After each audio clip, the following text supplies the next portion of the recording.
দেখেন আমার বউ আজকে কারে উঠিয়ে দিছি, তো সামনে ঈদ, সব পরিষ্কার করে নিয়ে কারে উঠিয়ে দিছি।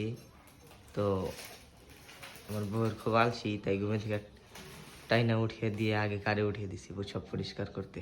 আমি জানি ক্যামেরা ধরতাছি হুম কয়টা বাজে 10টা পর্যন্ত ঘুম পাইরা এখন উঠি আমার কারে উঠে দিয়ে এখন ভিডিও করতেছি না। আমি তো ঘুমিয়ে পারুম, তুমি কাম এই করবা। জায়গায় কি আমার ওঠার কথা না আমি ওঠার কথা? তোমার ওঠার কথা, তোমার বেশি আলসি তাই তোমার উঠিয়ে দিছি। কয় বছর কইছি যে লোক গুলা আমার নামিয়ে দাও আমি গেলে ঘুমো। সব এক লাইন নামে সব এক লাই দিবে। যারা যারা বউ শিক্ষা দিতে চান, তো এই ঈদি সুযোগ তাড়াতাড়ি ঘরের যা আছে সব বউ দিয়ে দোয়ান, ঠিক না? ওদের ধুয়ে ঘরটা পরিষ্কার থাকবো, সবকিছুই পরিষ্কার থাকবো। সামনে তোমার কিছু কি কইবা তুমি? এ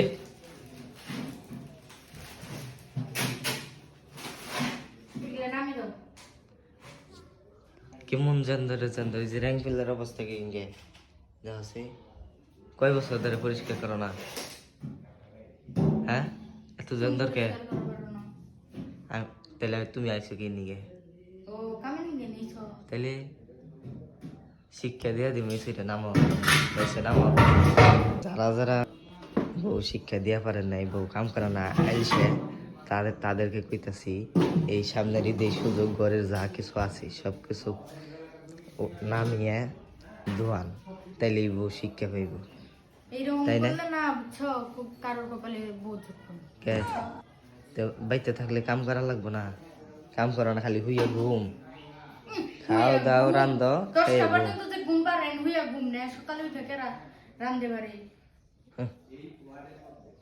বউ গেলে আবার আরেকটা বিয়ে করবো, ঠিক আমার আমরা করবো বউ গেলে আবার আরেকটা বিয়ে করবো, সমস্যা কি? কি করবা? একটা বিয়ে করুম। আরেকটা বিয়ে করবা? হ্যাঁ আমি বেঁচে থাকতে তোমার কপালে হ্যাঁ আমি ব্যতীত হ্যাঁ। কোনো নারী আইব না। আমি ব্যতীত আমি বেঁচে থাকতাম যদি মরে যাইতে আর কই বলবো মনে করছো যে এলো জামুগানে তুমি কি যাইবার নিগে তোমার কাছে আইছি তাইলে আড্ডি থাক পারি তো। চাবাইয়া খাইয়ে হ্যাঁ। তারপরে যাবো। বাবা রে বাবা, আড্ডি মাংস হতে সবই খেয়ে লাইবে। আচ্ছা খাই নি ওখানে যেগুলো সব পরিষ্কার করে দাও। সাহায্য করো আমার। আজকে সাহায্য করতাম পারম না, খালি যে দাও একা।